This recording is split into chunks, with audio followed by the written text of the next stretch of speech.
Good morning, Coach Taylor. How are you doing this morning? I'm good. How's everybody doing? Good. Thanks, Coach. Coach, first of all, congrats again on winning the Southwest Athletic Conference Championship. Coach, can you talk a little bit about winning the championship, going undefeated in the SWAC this year, and what does it mean for you to do that at your alma mater? I can't say enough about it, man. It was a great event on yesterday, to see everybody, come out for that game. The fans really showed up and supported. Our football team came out and played a great football game. Hats off to Southern University and Coach Graves. He had that team ready to play. But we've been talking about it all year. We wanted to get to that point and have opportunity to, play for a championship. And our coaches, everybody was on point on yesterday. Training staff, equipment staff, everybody was, ready for the moment. It was good to see Mr. Grant there. Our commissioner was there, Charles McClellan. But it was great. I'm so happy right now. We had some fun, celebrating last night, but that was our goal, to be playing in December, in a game like that, an event like that, and have opportunity to have a berth in the Celebration Bowl. So I can't say enough about it. Well, Coach, turn the page. I know the game was short-lived, and now it's time for the Celebration Bowl. Can you just talk a little bit about being in the Celebration Bowl? What does that mean for Jackson State? Oh, it's huge. It's huge. It's huge right now. The fans are excited. I know the JSU Army is going to show up, this weekend. But we got to turn the page off yesterday and get ready for this week. Coach Barry has a great football team over there. Good friend of mine. Done some great things in his first season there, a team that we played on last year. So we're looking forward to it. I told the media yesterday, this is my fourth time attending the Celebration Bowl. So, they do a good job with that, putting on a great event. So we're looking forward to it. Thanks, Coach. That's all of my questions. We're going to open for members of the media to ask questions. And the first question comes from Dr. Covell. This is Kenyatta Caville, Dr. Caville, inside the HBCU Sports Lab. Again, congratulations, Coach TC Taylor. Thank you, Doc. I appreciate it. With that being said, I wanted to ask you, how quick do you turn the page, and have you even had a chance, or at least your coaches, to start looking at film? And tell us, what does that look like if that's been the case? Yeah, like you said, yesterday was yesterday. We celebrated and we put that behind us. And I think having that prior week off, we had an opportunity to do some scouting, look at some tape on South Carolina State. So we were able to, put some kind of preliminary plan going in. But we'll get back at it today. We'll have team meetings here in a little while. The guys that hit the weight room, the players and everything, and the coaches and myself, we'll start finalizing these game plans. It's going to be a quick turnaround. We'll be traveling on Wednesday, getting into Atlanta. So, we got to put our foot on the gas and start getting ready and prepared for a good football team come this weekend. One quick follow-up, and then I'll yield to my fellow colleagues. I want to ask you a little bit about your time in the MEAC. Obviously at North Carolina Central. Do you think that helps prepare you for any of this? And although Trey Oliver is loyal to the MEAC, are you going to call him to see if you can get anything? And if you did, do you think he'd give it to you? Oh, no, like I said, man, we're going to use the film we got on those guys and just start preparing. But had some great times over there in the MEAC. One of those Celebration Bowl appearances that I was able and blessed to be a part of was at North Carolina Central. So they play a physical brand of football over there. I know all about the MEAC. Like I said, spent about 5 years in the MEAC. So they're going to play a physical brand over there, and we got to be prepared and ready to go. Thank you, Coach. Good luck. Thank you, Doc. Appreciate you. Next question comes from Doc Holliday. Good morning, Coach Taylor, Doc Holliday, HBC Overdrive. What's going on, Doc? I'm doing all right. Yesterday in the game, you played your three quarterbacks. Give us a kind of like a synopsis as far as with Jacobian and also with Zion and Cam. Yeah. Jacobian got banged up early in the football game. Zai had to come in, and he gave us a great, boosting in that football game to go in there. The time he did coming off the bench cold like that and give us that boost, going to the half. He was able to generate some explosive plays. We were able to tie that football game up. So I can't say enough about him and his preparation. Also, too, Cam McCoy had to come in. Zai ended up cramping up a little bit towards the end and tried to close that game out for us. But we prepare all those guys like that. You know, I tell them all the time, you got to prepare as a starter, no matter if you're number 1, number 2, or 3. So, we'll get back at it this week. You know, they'll come in here, start watching some film and everything, and get these guys ready to go, get some treatment today, and get back on our feet and get ready for the weekend. I appreciate you, Coach. Thank you, Doc. Take care. And our next question comes from Kendrick Marshall. Yeah, Coach. You mentioned your quarterback situation. Any idea who may be starting on Saturday, or are you going to just let it play out through the rest of the week? Yeah, we still got to, like I said, evaluate guys with, as far as we get, once they get in here with treatment and everything. So once we do that, we'll look at things today and, see who's healthy right now, but like I said, both guys were moving around good after the game. All of them were good to go. So once we get them in the training room today, get them evaluated, we'll make a decision from there. As a quick follow-up, Coach, you mentioned some guys are banged up. How are you going to approach this week, knowing like you don't have a week off between the SWAC title game and the Celebration Bowl? Like, how does that kind of impact how you prepare for South Carolina State? I mean, as of right now, we got a football game to get ready for, not just any ordinary football game. This is for a national championship. So these players, these coaches, everybody know what's at stake. So it's all hands on deck, and we got great depth over here. That's one thing I pride myself on. I've been saying. So we'll have a group ready to go this weekend. I appreciate it, Coach. Thank you. Once again, we're asking members of the media, please state your name and affiliation as you ask questions so we know who we're speaking with. Next question comes from Wilton Jackson. Hey, Coach, good morning. Good morning, Will. So my question for you is, you alluded to us, the reporters in the media yesterday, that, this is your 4th time being a part of a Celebration Bowl. You have players still on the roster that played or that were a part of that 2022 Celebration Bowl appearance. You also said that you want to have that feeling of what it feels like to win.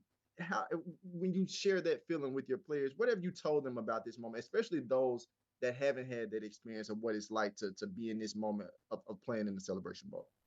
Yeah, it was always, let's get there first, though, Will. It was always let's get there first. And we knew first you had to win the East Division championship, then, a SWAC championship, which was on yesterday. But it's been a tough road. It's been a tough road. You're here in the SWAC, losing early. But, to reel off and have that run like we did, I can't say enough. But these guys have been looking forward to it. These players have really pumped about this week. A lot of the guys we recruited, came here to play for a national title, have an opportunity for it. So we're going to go out there and give it our all this weekend and be ready to go. Thanks, Coach. Thank you. And our next question comes from Mr. Ernest Ricks. This is Ernest Ricks on MTMV Sports. Congratulations, Coach, on a phenomenal season. Coach, I want to get into like your vision from the very beginning. You took over this team just a few years ago. And then from that point, how long did you think it would actually take to get to the point where you are right now, Coach? My vision just to, to get the best coaches in here, best players in here. And that's what we've been doing since day one. We had dreams, hopes on last year, being successful, winning the SWAC, getting to a Celebration Bowl. We, ended up 7-4, solid season in our first year, and we just, hit the ground again recruiting, put together a really solid roster this year. And once we got in here in the off season this past year, we knew we had the making of a good team.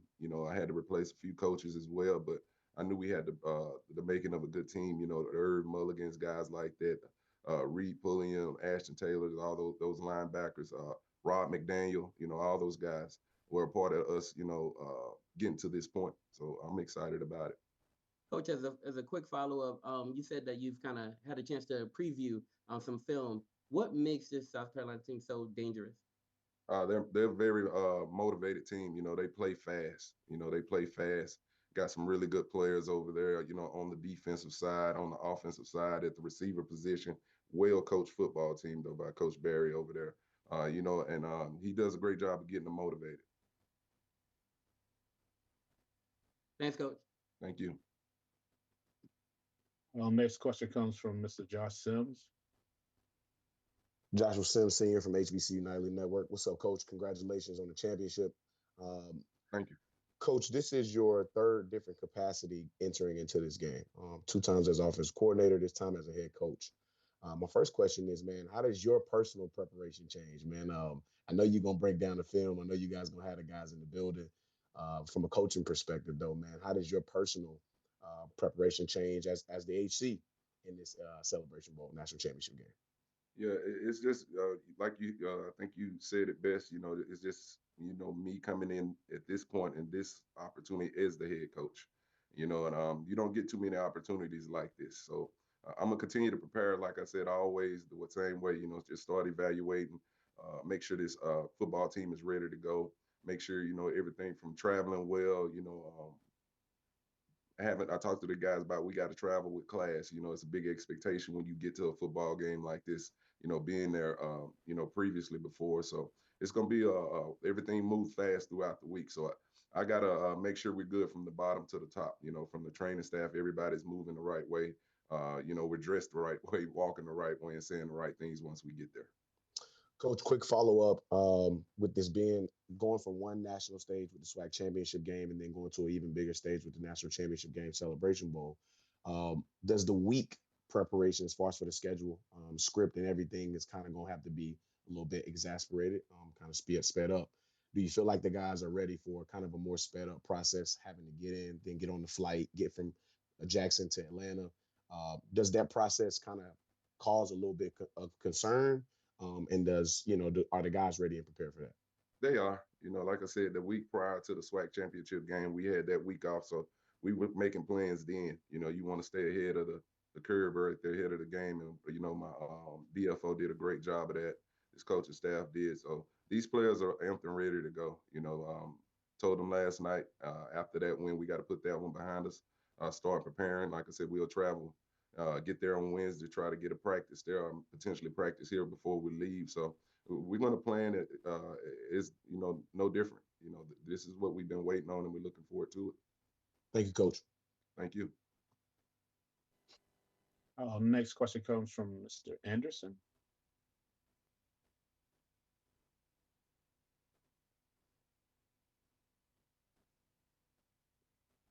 Okay, we'll go to Wayne Cartwright. Yes. Hey, Coach, congratulations. This is Wayne Cartwright from the Hill Podcast and the Ride with Wild Wayne Cartwright. My question for you this morning is, I know opposite the Louisiana Monroe game that you guys played, the rest of the games you guys played were were SWAC opponents. How do you feel the schedule that you guys played has prepared you for the moment to match up against South Carolina State? Yeah, it's been a long road. Like I said earlier, I learned a lot about my football team in that Monroe game. I knew we had a opportunity to be playing here in December. So it's been a long road. It's been a physical year for us. We've had a lot of ups and downs. That Monroe game, then coming back, with the loss to Gremlin. But this team knows how to, just bounce back from those type of things. I talk to them all the time. I told them Friday night before this game on last night, we just got a tough football team, and they get it. And, they want to take advantage of these opportunities. And they just love playing football. They just love playing football. When we went into the half yesterday against Southern, it's 10-10. And I told those guys, like, I don't want this to be the last time, we have this opportunity to play a game. As long as there's football available to play, I want to be a part of it. I don't want this to be the last time we're in these pads, going out here and do what we love to do. So they understand that, but it was a long schedule, but, we got it done and got to this point. Thank you, Coach. Good luck to you. Thank you. Appreciate it. Our next question comes from Mr. Jamie Walker. How you doing, Coach? Jamie Walker, HBC Wired. First of all, congratulations. Secondly, a lot of changes occurred between last year's staff and this year's staff. And more than a question, talk about how your staff really has gotten you to this point. And I guess, in addition, you taking over a lot of the offense and play calling duties seemingly has come up, tops. Talk about your staff for a minute and talk about your offensive philosophy in getting you to this point. Yeah, the staff, they do a great job with these kids. The chemistry in those rooms with these guys that I brought in has been unbelievable. And I think that's a big reason why we're at this point. On the defensive side, talking about Coach Quinn, he did a great job this year. He's one of the top defenses in the country. Khalid James, Chris Orr, Javancy Jones, all those guys have done a great job over there defensively. On the offensive side, Manny Ramirez, Rip Kurt, Big O, Coach O over there, Eric Gallen, all those guys. Coach Vincent Marshall has done a great job. Behind the scenes, we just have fun game planning, though. We love to prepare. We love to prepare preparation. Our players see it. We try to do a good job of, getting those guys, our players, prepared for games. But I got a great staff, and I told them I'm not here right now in this chair talking to you guys right now if it's not for them. Offensively, I just try to get in there and do. A lot of times you don't want to do too much. I think it goes back to recruiting. Once you get good players, you just go out there and try to put those guys in position to be explosive. You got dudes like, we talked about the quarterbacks, Jacobian Morgan, Zy McDonald, Cam McCoy. All those guys can make plays. Irv Mulligan, is offensive player of the year. They make my job easier. Travis Terrell, the receivers, Jonas Fortillion, Isaiah Spencer. Our offensive line, I can't say enough about those guys, how they really do a good job of controlling the line of scrimmage. But it like you said, it goes back to those coaches. They do a good job in those meeting rooms with those guys. Appreciate that, Coach. Thank you. Thank you. And our next question comes from Mr. Charles Bishop. Congratulations, Coach. How you doing? I'm good, Chuck. How are you? Doing well.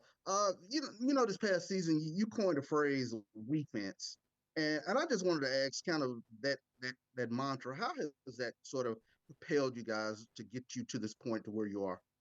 Yeah, you just try to find ways to win games.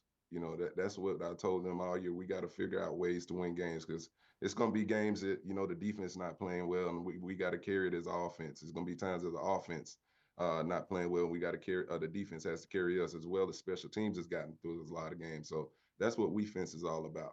Just going out there, figuring out a way to win games. If you think about, I think back to the Alabama State game when the defense had to go out there and close it out, and we didn't play well offensively. The FAMU game, True Thompson goes through there and forces a fumble. Philip Webb picks it up and goes score and put that game away. The Alabama A&M game, Alabama A&M has one of the most explosive offenses in the country right now, and our defense, needed us to play well. So that's where we got that term "we fence" from. I appreciate you, Coach. Thank you, Chuck. Next question comes from Luke Williams. Hey, Coach, Luke Williams from the Black College Sports page. Again, congratulations on the championship. Thank you. Appreciate it. Coach, 2 times at Jackson State, 1 time at Central, means you're 0-3 in the Celebration Bowl. So what did you learn from that? Yeah. What might you have to do different? How would you elaborate on that point? I just feel like if I keep going, eventually I'm gonna get one. If I just keep going, I'm gonna eventually get one. But just to have the opportunity in itself to go back to Atlanta, it's a great event. It's a beautiful weekend. It's that time of the year. You're downtown, you see all the Christmas lights and everything. But as long as I keep getting there, eventually we'll get it done. And that's the thing. I told the players, let's just prepare and go get it. Let's prepare and go get it. You got to take care of business like we did on yesterday to get this opportunity. So it would mean the world to, finally go over there and get it done. And also, what was it about your relationship with Deion, the former coach, that had him recommend you to become the head coach once he left? He just seen how I worked and approached the game each and every day. He saw the leadership ability in me and everything. So, we always talked about it. At times we hung out. He sent me a text on yesterday congratulating me and everything. So he just saw how I approached it each and every day. And, it's going to make Michelle mad because I'm asking the third question. But what's going to be the key to stop South Carolina State and basically to score more points than they do? Of course, you got to just play well on all 3 phases. You got to play well all 3 phases, like Chuck just asked. You got to have that we fence motto. Whatever you got to do to win the game. Special teams have to play well. Offense has to play well. Defense has to play well. This is a well-coached team, again, that we're playing against. You know, they're rested right now and ready to go. I know coach will have them ready to play. Their staff will have those guys ready to play. And we can't go out there and beat ourselves. You know, the game that we did lose against Grambling, we had 4 turnovers. But, you know, we outgained them about almost 200 yards of offense in that football game, but still 4 turnovers, you can't win a football game. So we got to be mistake-free and be ready to go. Congratulations again. Good luck on Saturday, Coach. Thank you. Our next question comes from Jeremy Graves.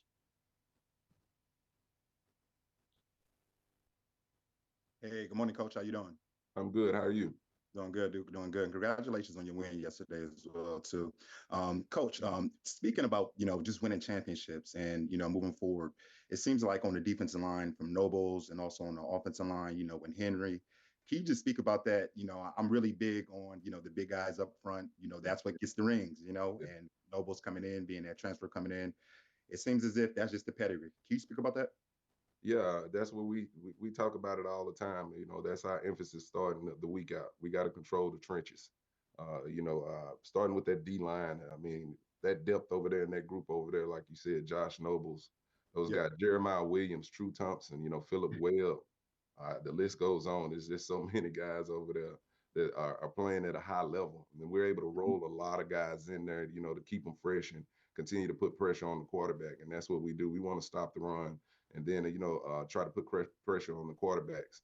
On the offensive line, we got a big group over there, 3 seniors over there that are very physical football players, 3 all-conference guys this year. And again, great depth.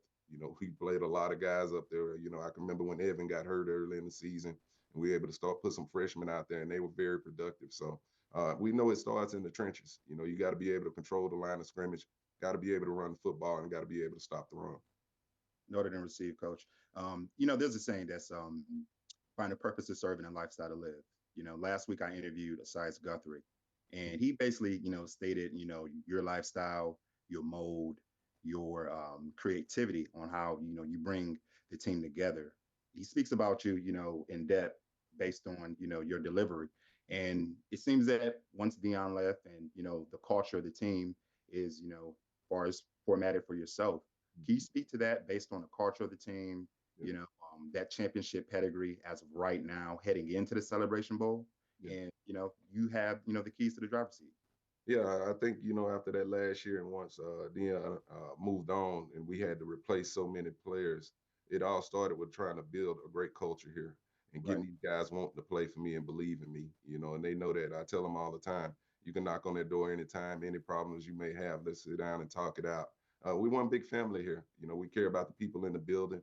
They know that, and they go out there and lay it on the line for me each and every day, and I tell them, the family in that locker room, it's a band of brothers in there. They really love playing for each other.